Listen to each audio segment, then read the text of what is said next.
ಏನಮ್ಮ ನಿಜ ಮಾಡ್ಬಿಟ್ಟಿದ್ದೀರಾ? ಇಲ್ಲೇ ಲಾಸ್ಟು, ಇನ್ನು ಮುಂದಕ್ಕೆ ಹೋಗಲ್ಲ, ಇಳ್ಕೊಳ್ಳಿ.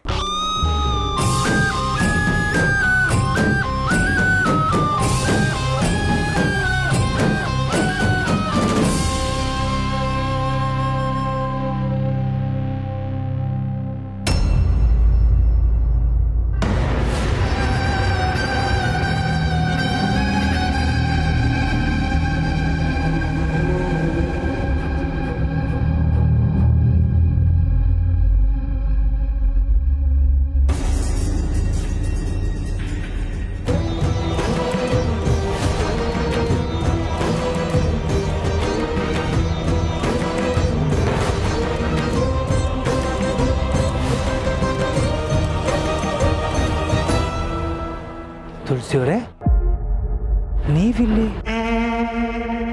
ಇಷ್ಟು ಬೆಳಿಗ್ಗೆ ನೀವು ಅದು ಬ್ಯಾಗ್ ತಗೊಂಡು, ಏನು ಸಮಸ್ಯೆ ಇಲ್ಲ ತಾನೆ? ಕ್ಷಮಿಸಿ ಮಾಧವ್ ಅವರೇ, ಇಲ್ಲಿಗೆ ಬರೋ ಉದ್ದೇಶ ನಂದಾಗಿರ್ಲಿಲ್ಲ. ಈ ಗಾಡಿ ಇಲ್ಲಿಗೆ ಬರುತ್ತೆ ಅಂತ ನಂಗೆ ಗೊತ್ತೂ ಇರಲಿಲ್ಲ. ಇಲ್ಲಿ ಯಾಕೆ ಬಂದ್ರಿ ಅಂತ ನಾನು ಕೇಳ್ತಾ ಇಲ್ಲ. ಇಷ್ಟು ಬೆಳಿಗ್ಗೆ ಬ್ಯಾಗ್ ಹಿಡ್ಕೊಂಡು ಎಲ್ಲಿಗೆ ಹೊರಟಿದ್ದೀರಾ ಅಂತ ಕೇಳ್ತಾ ಇದ್ದೀನಿ. ಅದು ಮಾಧವ್ ಅವರೇ, ನನ್ನ ಮನೆ ಬಿಟ್ಟು ಬಂದ್ಬಿಟ್ಟೆ.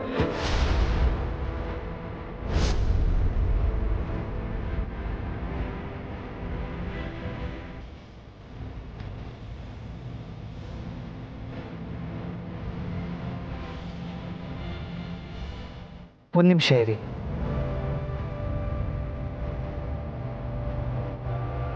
ಬಂದೆ.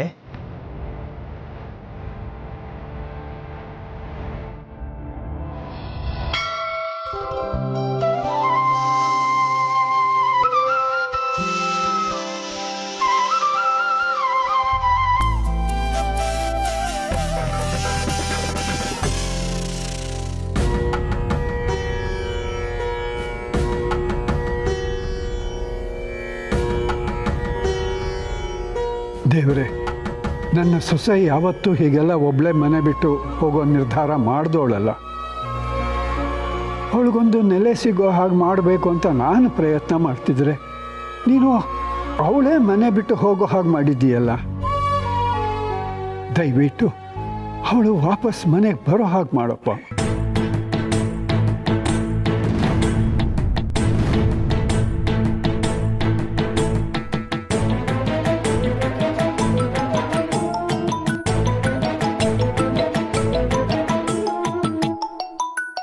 ಅರೆ ಮಾಧವ, ಇಷ್ಟು ಬೆಳಿಗ್ಗೆ ಯಾಕೆ ಫೋನ್ ಮಾಡ್ತಿದ್ದಾನೆ?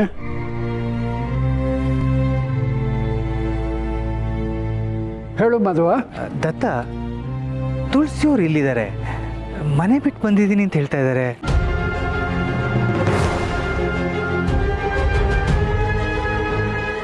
ಏನಾಯ್ತು? ನನಗೇನು ಅರ್ಥ ಆಗ್ತಿಲ್ಲ.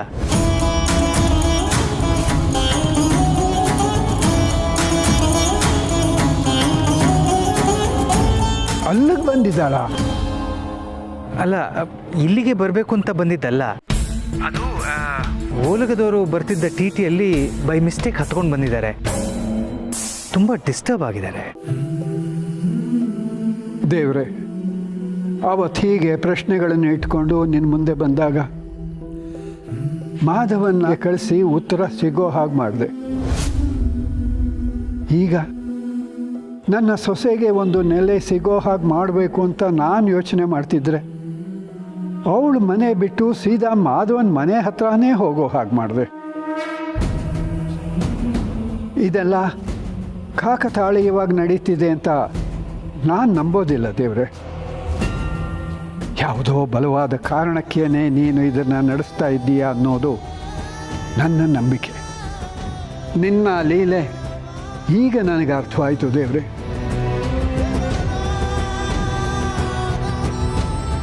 ದತ್ತ,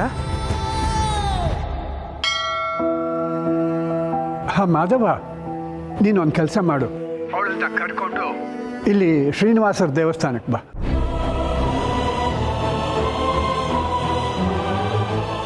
ನಾನಾ? ಹೌದು ಮಾಧವ, ತುಳಸಿ ಇವಾಗ ಯಾವ ಸ್ಥಿತಿನಲ್ಲಿದ್ದಾಳೆ ಅನ್ನೋದು ನನಗೆ ಗೊತ್ತು. ಇಲ್ಲ ಅನ್ಬೇಡ. ದತ್ತನಾಗಿ ಕೇಳ್ತಾ ಇಲ್ಲ ಮಾಧವ, ಅವಳ ತಂದೆ ಸ್ಥಾನದಲ್ಲಿ ನಿಂತು ಕೇಳ್ತಾ ಇದ್ದೀನಿ. ದಯವಿಟ್ಟು ಅವಳನ್ನು ಕರ್ಕೊಂಡು ಬಾ ಇಲ್ಲಿಗೆ.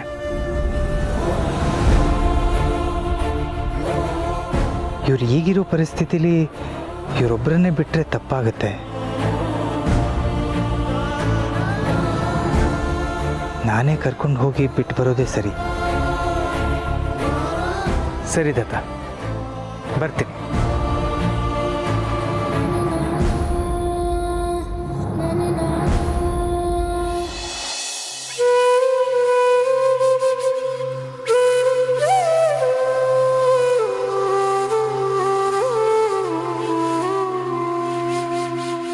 ದತ್ತ ಹತ್ರ ಮಾತಾಡಿದೆ. ಅವರು ನಿಮ್ಮನ್ನು ಕರ್ಕೊಂಡು ದೇವಸ್ಥಾನಕ್ಕೆ ಬರಕ್ಕೆ ಹೇಳಿದ್ದಾರೆ. ಸಂಧ್ಯಾ ಪಾಪು ಮಾತಿನಿಂದ ಮನೆ ಬಿಟ್ಟು ಬಂದ್ಬಿಟ್ಟೆ. ಮಾವನವ್ರು ಎಷ್ಟು ಗಾಬರಿ ಆಗಿದಾರೋ ಏನೋ. ಎದುರಿಗೆ ನಿಂತು ಏನು ಉತ್ತರ ಕೊಡ್ಲಿ? ಅಯ್ಯೋ, ಮಾವನವ್ರ ನನ್ನ ಮೇಲೆ ಕೋಪ ಮಾಡ್ಕೊಂಡಿರ್ತಾರೆ. ಹಾಗೆಲ್ಲ ಏನೂ ಇಲ್ಲ, ಬನ್ನಿ ಹೋಗೋಣ. ಪರವಾಗಿಲ್ಲ, ಎಲ್ಲಿ ಅಂತ ಹೇಳಿದ್ರೆ ನಾನೇ ಹೋಗ್ತೀನಿ. ನೀವ್ಯಾಕೆ ಸುಮ್ಮನೆ ತೊಂದರೆ? ದತ್ತ ಅವರು ನಾನೇ ನಿಮ್ಮನ್ನು ಕರ್ಕೊಂಡು ಬರಬೇಕು ಅಂತ ಹೇಳಿದ್ದಾರೆ. ಬನ್ನಿ, ನಾನು ಬಿಟ್ಟು ಬರ್ತೀನಿ. ಒಂದು ನಿಮಿಷ, ಸ್ಕೂಟ್ರ್ ತರ್ತೀನಿ.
ಎಲ್ಲಿ ಹೋಗ್ತಾ ಇದೆಯಾ?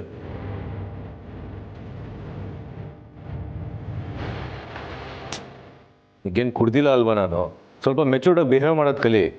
ನಾನೇ ನಮಗೆ ಮನೆ ಬಿಟ್ಟು ಹೋಗು ಅಂತ ಹೇಳಿದ್ನ? ತಾತ ಮನ್ಸಿಗೆ ಬಂದಾಗ ಮಾತಾಡ್ತಾರೆ, ನೀ ಅದಕ್ಕೆ ತಕ್ಕ ಕುಣಿಬೇಡ. ಅಮ್ಮನ ಹುಡ್ಕೋಕೆ ಹೋಗ್ತಿದ್ದೀನಿ. ಸರಿ, ನಾನು ಬರ್ತೀನಿ.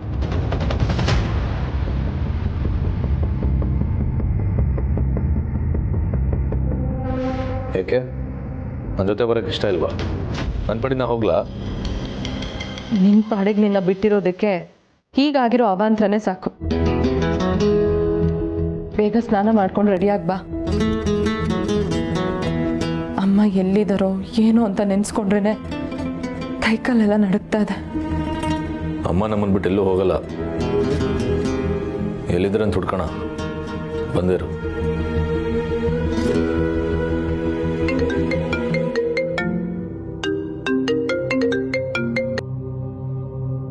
ತಾತ,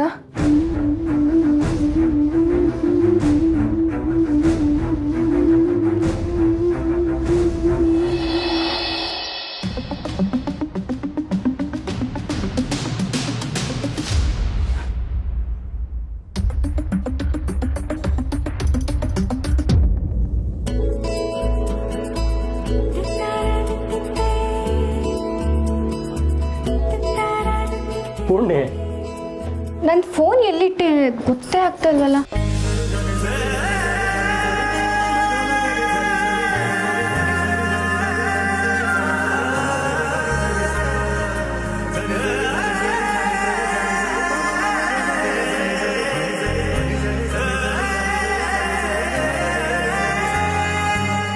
ಮದುವೆ ಹುಡುಗಿಯಲ್ಲ, ಹುಡುಗನ ಅದ್ಗೆ ಅಂದರೂ ಯಾರೂ ನಂಬಲ್ಲ. ಸಾಕು ಮಸ್ಕ ಹೊಡೆದಿತ್ತು. ನಿನಗೆ ಬೇಜಾರಾಗೋ ಹಾಗೆ ನಡ್ಕೊಂಡಿದ್ರೆ ಐ ಆಮ್ ಸಾರಿ.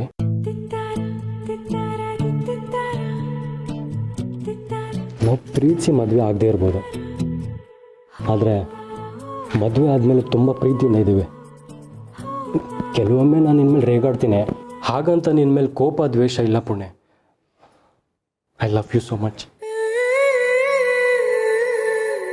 ನೀವು ನನ್ನ ಅಪರಂಜಿ ಅಂತ ನನಗೆ ಗೊತ್ತು. I love you too. ಸರಿ ಸರಿ, ಈಗ ಹಿಂಗೆ ಮಾತಾಡ್ಕೊಂಡಿರ್ತಿರೋ, ಮನೆಗೆ ಬಂದ ಗೆಸ್ಟ್ಗಳನ್ನೆಲ್ಲ ರೆಸಾರ್ಟ್ ಕಳಿಸೋ ವ್ಯವಸ್ಥೆ ಮಾಡ್ತಿರೋ. ನನ್ನ ಫೋನ್ ಎಲ್ಲೋಯ್ತು? ಹಾಂ ಪುಣ್ಯ, ನಿಮಗಿದು ಹೇಳೇ ಇಲ್ಲ. ನಿಧಿ ಫ್ರೆಂಡ್ಸ್ನ ಪಿಕ್ ಮಾಡೋಕ್ಕೆ ಹೋಗಿದ್ನಲ್ಲ, ಆಗ ನನಗೆ ಊಟ ತಂದು ಕೊಟ್ಟಿದ್ದ ಲೇಡಿ ಸಿಕ್ಕಿದ್ರು. ಅವ್ರು ಯಾಕೋ ಇವತ್ತು ತುಂಬ ಬೇಜಾರಲ್ಲಿದ್ದರು. ಯಾಕಂತ ಕೇಳಿದ್ರೆ ಏನೂ ಹೇಳಿಲ್ಲ. ಅವ್ರನ್ನ ಇಲ್ಲೇ ಕರ್ಕೊಂಡು ಬರೋಣ ಅಂದ್ಕೊಂಡೆ, ಆದರೆ ಅದಕ್ಕೆ ಅವ್ರು ಒಪ್ಪಲಿಲ್ಲ. ಹೋಗ್ಲಿ ಬಿಡಿ, ಮದುವೆ ಎಲ್ಲ ಆಗಲಿ, ಆಮೇಲೆ ನೀವು ಹೋಗಿ ಅವ್ರನ್ನ ಮೀಟ್ ಮಾಡೋರಂತೆ. ಬೇಕಿದ್ರೆ ನಾನು ನಿಮ್ಮ ಜೊತೆ ಬರ್ತೀನಿ, ಸರಿನಾ?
ದತ್ತ ಅವರು ಇದೇ ದೇವಸ್ಥಾನಕ್ಕೆ ಬರಕ್ಕೆ ಹೇಳಿದ್ದು.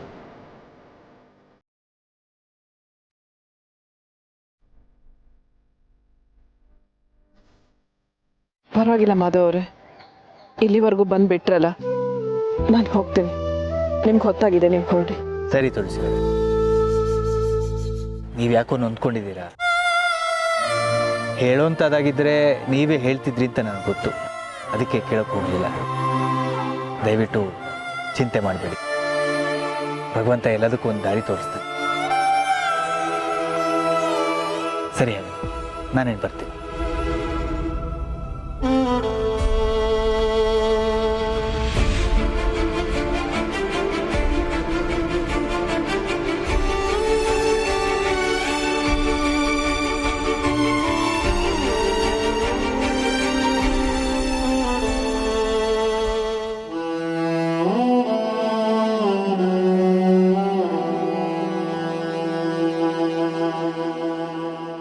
ಏ ಮಾಧವ,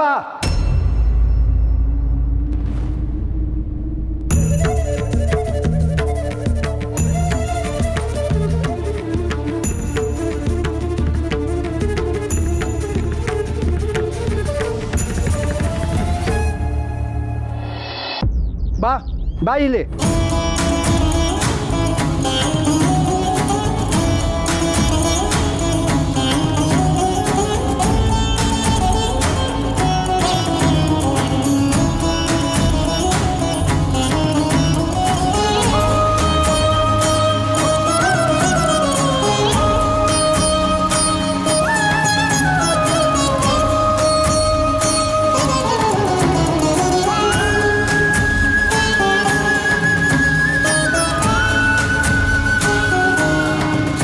ಬನ್ನಿ,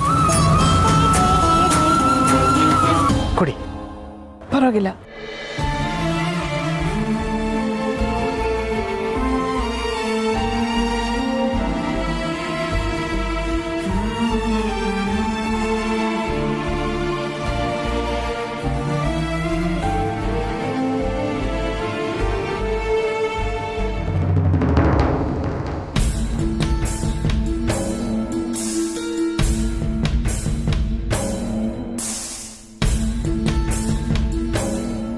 ಹೇಳ್ದೆ ಕೇಳ್ದೆ ಮನೇನೆ ಬಿಟ್ಟು ಹೋಗೋಷ್ಟು ಧೈರ್ಯ ಬಂದ್ಬಿಡ್ತು ನಿನಗೆ? ಕ್ಷಮಿಸಿ ಮಾವ, ಅದು ನಾನು ದತ್ತ, ತುಳಸಿಯವರು ಮೊದಲೇ ನೊಂದ್ಕೊಂಡಿದ್ದಾರೆ. ಏನು ತೊಂದರೆ ಆಗದೆ ಸುರಕ್ಷಿತವಾಗಿ ಬಂದಿದ್ದಾರಲ್ಲ, ಬಿಡಿ. ದೇವ್ರ ದಯೆಯಿಂದ ಅವಳಿಗೆ ಗೊತ್ತಿಲ್ಲದೆ ನಿಮ್ಮನೆ ಹತ್ರ ಬಂದ್ಲು, ಆಯಿತು. ಒಂದು ವೇಳೆ ಬೇರೆ ಎಲ್ಲರೂ ಹೊರಟೋಗಿದ್ದಿದ್ರೆ? ದಯವಿಟ್ಟು ಕ್ಷಮಿಸಿ ಮಾವ, ಇನ್ಯಾವತ್ತೂ ಈ ರೀತಿ ಮಾಡೋದಿಲ್ಲ. ಅದು ನಾನು ಗೊತ್ತು, ನನಗೆ ಗೊತ್ತು ನೀನು ಯಾಕೆ ಮನೆ ಬಿಟ್ಟು ಹೋದೆ ಅಂತ. ನಿನ್ನ ಮಗ ನಿನ್ನನ್ನು ನೋಡೋದಕ್ಕೆ ಅಂತ ಯಾರ್ಯಾರನ್ನೋ ಕರೆಸಿ ಮನಸ್ಸಿಗೆ ನೋವಾಗೋ ಥರ ಮಾಡ್ದ. ಸಾಲದಕ್ಕೆ ನಿನ್ನ ಮಗಳು ಅವಳು ಮಾವ ಮನೆಗೆ ಬಂದು ಬಾಯಿಗೆ ಬಂದಾಗ ಬೈದರು. ನಿನ್ನ ಮಗ ಮನೆ ಬಿಟ್ಟು ಹೋಗ್ತೀನಿ ಅಂತ ಹೇಳ್ದ. ನೀನಿದ್ರೆ ತಾನೇ ಇಷ್ಟೆಲ್ಲ ತೊಂದರೆ, ಮನೆ ಬಿಟ್ಟು ಹೊರಟೋಗೋಣ ಅಂತ ನೀನು ಅಂದ್ಕೊಂಡೆ, ಹೌದಾ?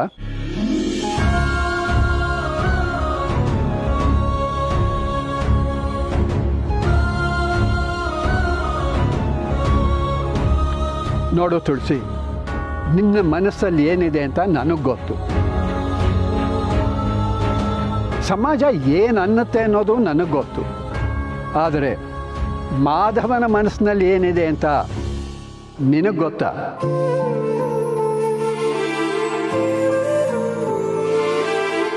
ಮಾಧವನ ಬಗ್ಗೆ ನಿನ್ನ ಮನಸ್ಸಲ್ಲಿ ಬರೀ ಸ್ನೇಹ ಇದೆ ಅಂತ ನೀ ಹೇಳಿದೆ. ಆದರೆ ಮಾಧವನ ಮನಸ್ಸಲ್ಲೂ ನಿನ್ನ ಬಗ್ಗೆ ಅಷ್ಟೇ ಭಾವನೆ ಇದೆ ಅಂತ ಅಂದ್ಕೊಂಡಿದ್ದೀಯಾ?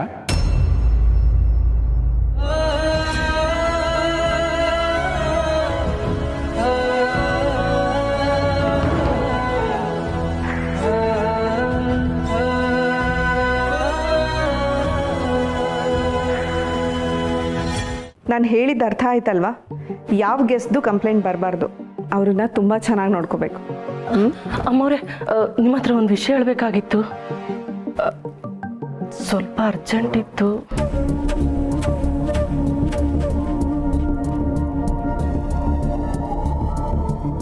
ಅಮ್ಮವ್ರೆ, ನಾನು ಆವಾಗಲಿಂದ ನೀವು ಒಬ್ಬರೇ ಸಿಗ್ತೀರಾ, ನಿಮ್ಮ ಹತ್ರ ಮಾತಾಡೋಣ ಅಂತ ಕಾಯ್ತಿದ್ದೆ. ನೀವು ನೆಂಟ್ರ ಹತ್ರ ಎಲ್ಲ ಮಾತಾಡ್ತಿದ್ರಿ. ಅದು ದೊಡ್ಡ ಯಜಮಾನ್ರು ಭಾವನ ಬಗ್ಗೆನಾ? ಏನು? ಅಮ್ಮವ್ರೆ, ಆಗಲೇ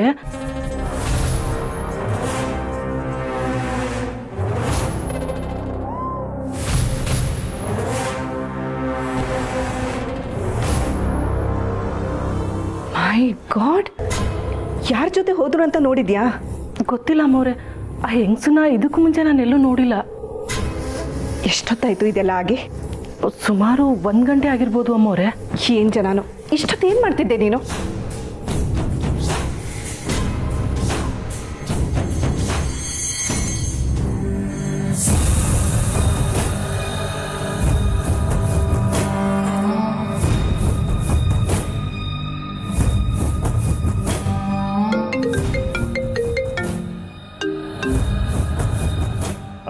ಗುಡ್ ಮಾರ್ನಿಂಗ್ ಶಾರ್ವರಿ ಮೇಡಮ್.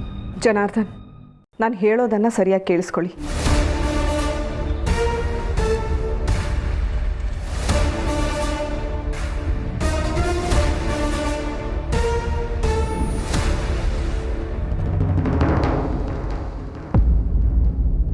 ಯಾಕೆ ಸುಮ್ಮನೆ ಅದೇ ಮಾಧವ? ಹೇಳು, ನಿನ್ನ ಮನಸ್ಸಲ್ಲಿ ಏನಿದೆ ಅಂತ ಹೇಳು.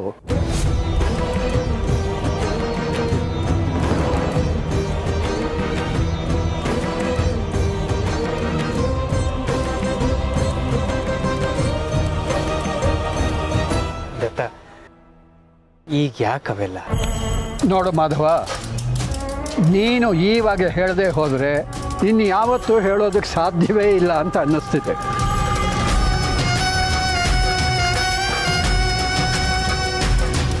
ಹೇಳು ಮಾಧವ, ನಿನ್ನ ಮನಸ್ಸಲ್ಲಿರೋದನ್ನೆಲ್ಲ ಯಾವ ಮುಚ್ಚು ಮರೆ ಇಲ್ಲದೆ, ಸಂಕೋಚ ಇಲ್ಲದೆ ಹೇಳ್ಬಿಡು. ಅಲ್ಲ, ಇವತ್ತು ಒಂದು ಕೆಲಸ ಮಾಡು, ನಾನಿರೋದ್ರಿಂದ ನಿನಗೆ ಹೇಳೋದಕ್ಕೆ ಮುಜುಗರ ಆಗುತ್ತೆ ಅನ್ನೋ ಹಾಗಿದ್ರೆ ನೀವಿಬ್ಬರೇ ಹೋಗಿ ಮಾತಾಡಿ. ಹೋಗು ತುಳಸಿ. ಅಲ್ಲ ಮಾವ, ನನಗೇನು ಅರ್ಥನೇ ಆಗ್ತಾ ಇಲ್ಲ. ಹೋಗು ತುಳಸಿ, ಮಾಧವ ಏನು ಹೇಳ್ತಾನೆ ಕೇಳು, ಎಲ್ಲ ಅರ್ಥ ಆಗುತ್ತೆ.